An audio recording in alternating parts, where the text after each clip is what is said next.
Believe it or not, there are many folks who, if they were to focus their energy on this phase, their rolls would be a lot more bomber. This is the phase where we recover the body back to the center of the kayak, where we are most stable. There are various ways to recover, but ultimately, the goal is to get our body to stop lingering on the edge of stability. It is during this stage that we need to pull on the opposite knee to help pull our body back to the middle.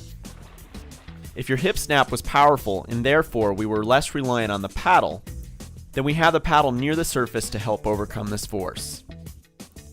It is important to note, the paddle is not used to roll the boat. The hip snap rolls the boat. The paddle is used to provide an initial brace and recover the torso. The roll has a cumulative progression. If early on in the roll sequence it starts to fall apart, then the steps following become worse. When practicing and breaking down your roll, think of the 4 phases, one step at a time. The setup. Our body should be aligned with the hip axis. Body wrapped around the side of the boat, both hands even and along the side of the boat. The sweep.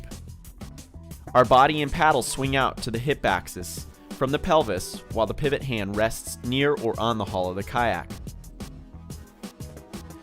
The hip snap.